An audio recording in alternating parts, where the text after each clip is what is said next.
नमस्कार साथियों, my self doctor Inder Singh Meena, assistant professor, department of zoology, government PG college top. साथियों, आज हम बीएससी पार्ट सेकेंड ईयर के पेपर फर्स्ट में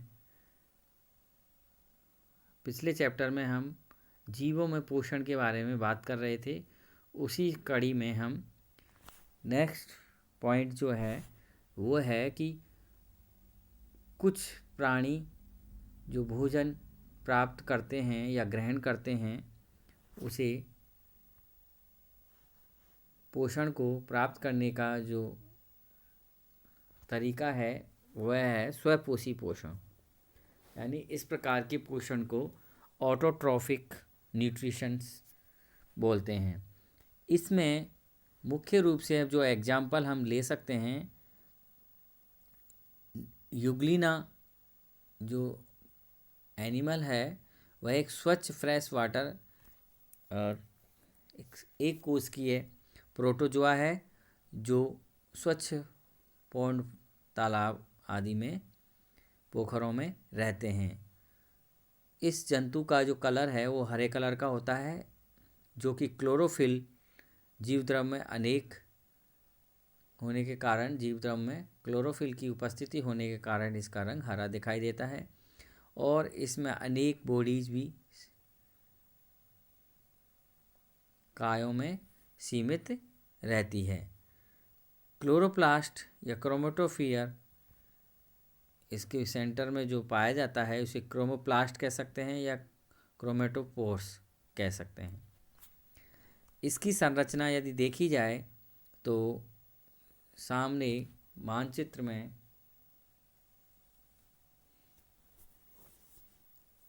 जो दिखाई दे रहा है उसमें क्लोरोफिल युक्त एक विशिष्ट क्लोरोप्लास्ट संरचना जो जीवद्रव्य के भीतरी भाग में एंडोप्लाज्म में निलंबित या उपस्थित रहती है।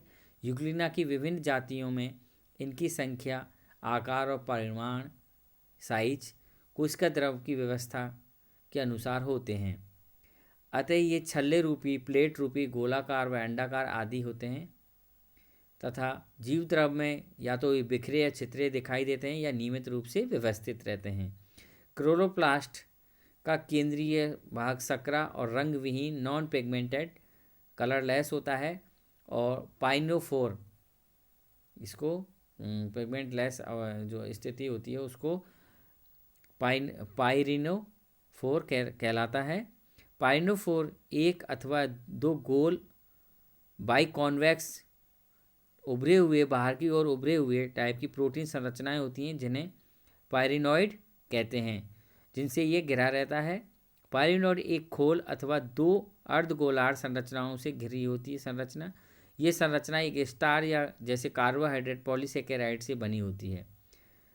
पैरामाइलम कहलाता है जो इसको चारों तरफ से घेरे रखती है, एक आवरण सा बनाए रखती है।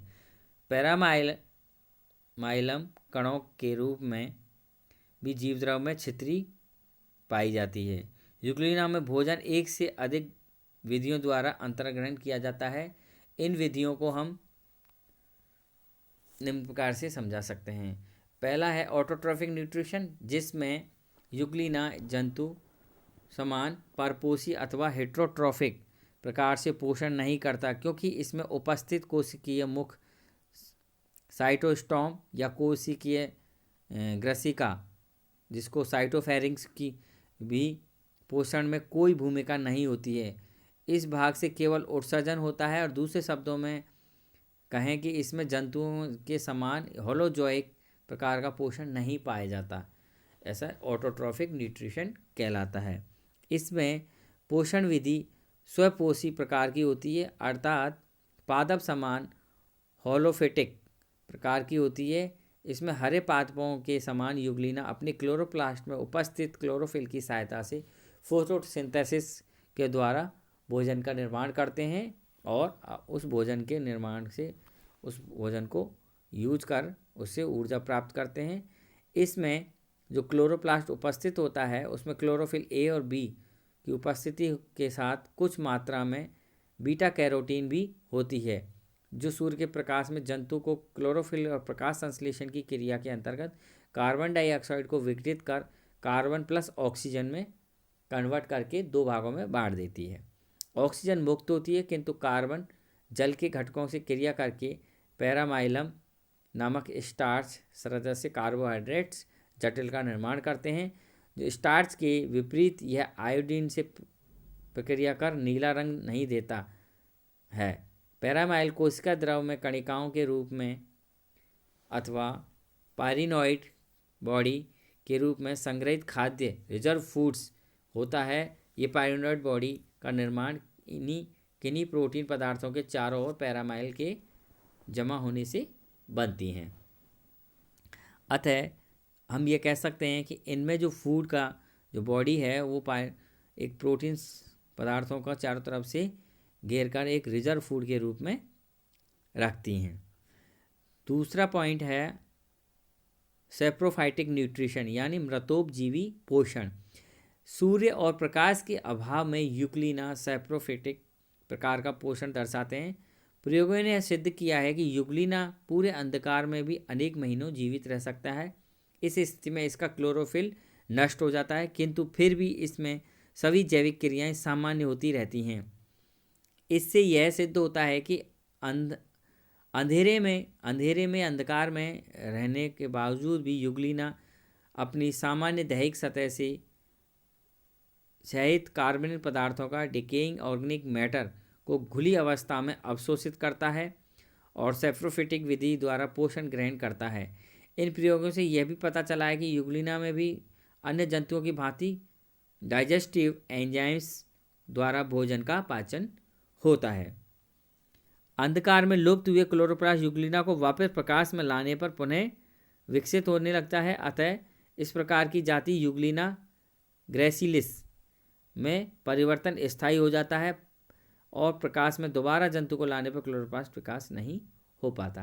यानी इसका एक अपवाद है, जो यूग्लिना ग्रेसिलस जो स्पीसीज है उसमें एक बार यदि अंधकार में यदि हम इसको रख देते हैं तो इसमें जब परमानेंट क्लोरोप्लास्ट की लुप्त हो जाता है तो उसे पुनः कन्वर्ट या रिकवर करने में असमर्थ होता है। अच्छा, इनमें परमानेंट एब्सेंट हो जाता है, यानी परमानेंट चेंजेज आ जाते हैं। जबकि और स्पीसीज में ये वापस प्रकाश की उपस्थिति में क्लोरोप्लास्ट डेवलप हो जाता है या विकास हो जाता है। नेक्स्ट जो है फूड्स पोषण लेने का जो तरीका है वो है कोशिका पायन यानी पिनोसाइटोसिस। प्रोटीन तथा अन्य अपेक्षाकृत बड़े परिमाण के अणुओं को यूग्लिना पिनोसाइटोसिस द्वारा ग्रहण किया जाता है। जंतु इन पोषक पदार्थों को अपने रिजर्वियर्स वैसे धानियाँ जो होती हैं आधारीय झिल्ली या बेसल मेम्ब्रेन पर एक रिक्तका या वेसिकल्स बना देह के भीतर कर लेता है, जहां इनका पाचन होता है। अतः यूग्लिना पोषण की एक से अधिक विधियां मिलती हैं जिन्हें मिक्सोट्रॉफिक कहा जाता है। इस प्रकार यूग्लिना अपने पोषण की तीनों तरह से विधियों से पूरा अपना भोजन ग्रहण करते हैं और उसको उससे उत्पन्न ऊर्जा को यूज कर अपनी जीवन की प्रक्रियाओं को निरंतर बनाए रखते हैं और वो अपने लगातार अपनी जातीयता को बनाए रखने में संपन्न होते हैं। धन्यवाद।